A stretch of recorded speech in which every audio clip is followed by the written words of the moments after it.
সচরাচর এই দিকে কাজ থাকে না, তবে মাঝে মধ্যে এই বিশাল জঙ্গলের মাঝ দিয়েই আমাকে যেতে হয়। পেশায় আমি একজন পরিচালক বলতে পারেন।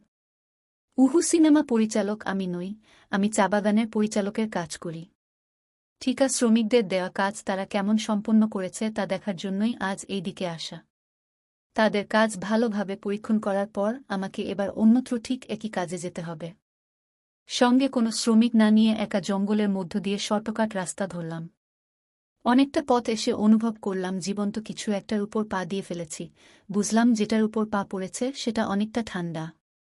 পা সরানোর সাহস পর্যন্ত উধাও হয়ে গেছে। আতঙ্কভরা চোখ দিয়ে নিচে দেখলাম মস্ত বড় এক বিষাক্ত সাপের উপর পা দিয়েছি। মাথা ঠান্ডা রেখে ভাবতে লাগলাম এখন কি করা যায়। পাটা অল্প সরাতেই সাপটি সজোরে আমাকে ছোবল মারল। অনেক বেশি ব্যথা অনুভব করতে লাগলাম। মনে হতে লাগল চোখ যেন অন্ধকার হয়ে আসছে। ঘড়িতে সময় দেখলাম সকাল ১:৩০। পকেট থেকে ছুরিটা বের করে কোমরের তাগাটা কেটে ক্ষতস্থান এর উপরে টাইট করে একটা বাঁধন দিয়ে দিলাম।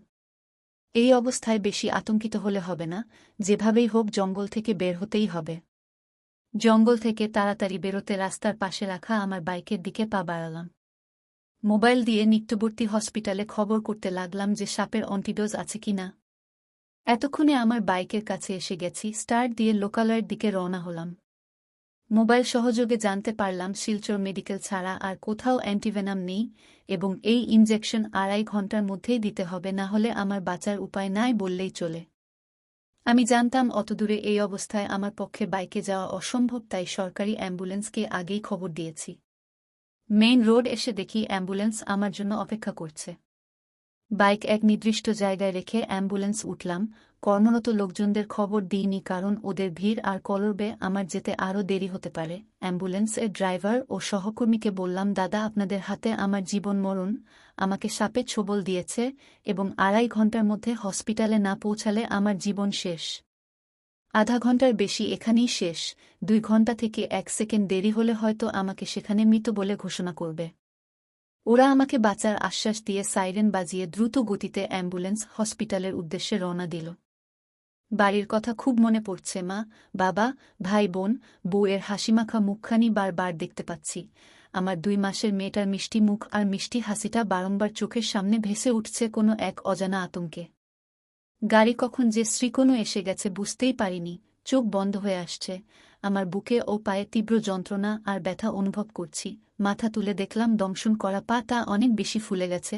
ঘড়ি দেখলাম সময় ১:৫-৪ মিনিট, না মনে হয় বাঁচব। হাতে ১:৫ মিনিট সময় এখন আছে। বরাবরই আমি ঈশ্বরের ভক্ত, আজও সমস্ত রাস্তা জুড়ে ডেকে আসছি তাকে। চোখ বন্ধ খুলে দেখার আর শক্তি নেই, তবুও কানে আসছে সব শব্দ। শব্দতেই অনুভব করছি কোথায় আছি তার। অ্যাম্বুলেন্সের গতিমন্থর হল, লোকের কোলাহল শুনতে পেলাম। হ্যাঁ, পৌঁছে গেছি মেডিকেলে। গাড়ির ইঞ্জিন বন্ধ হল। আপ্রাণ চেষ্টা করেও চোখ খুলতে পারছি না। বলতেও পারছি না যে তাড়াতাড়ি আমাকে অ্যান্টিভেনাম ইনজেকশন দিন। শুধু এইটুকু বুঝতে পারছি যে অ্যাম্বুলেন্স ড্রাইভার, তার সহকর্মী আরও অনেক লোক আমাকে ধরাধরি করে নিয়ে যাচ্ছে। না, এবার চোখ খুলতেই হবে। আবার চেষ্টা করলাম। হে, এই তো দেখতে পাচ্ছি নার্স ইনজেকশন রেডি করছে, পাশে ডাক্তার। কোনোরকমে বললাম, অ্যান্টিভেনাম দিন। আমি সৌরভ দাস, প্রায় ২.৫ ঘণ্টা আগে ফোন করে বলেছিলাম রোগী নিয়ে আসছি। আমিই রোগী। ইনজেকশন দেওয়া হলো, সঙ্গে স্যালাইনও। তারপর তারপর আর কি? মরিনি, বেঁচে আছি। না হলে এই গল্পটা আপনাদের সাথে ভাগ করে নিতে পারতাম না। আমার ধৈর্য এবং বিপদেও মনোবল শক্ত রাখাই হয়তো সেদিন আমাকে মৃত্যুর মুখ থেকে ফিরিয়ে নিয়ে এসেছিল। ডাক্তারদের মতে আমার আসতে আরও ৫-১ মিনিট দেরি হলে আমার মৃত্যু হতে পারত, বা দংশন করা পাটা প্যারালাইসিস হতে পারত। কোটি কোটি প্রণাম ঈশ্বরকে আমাকে মৃত্যুর কোল থেকে ফিরিয়ে আনার জন্য। সেই সঙ্গে আমি আজীবন কৃতজ্ঞ হয়ে থাকব অ্যাম্বুলেন্সের দাদা, ডাক্তার, নার্স আর মেডিকেল কর্মীদের প্রতি।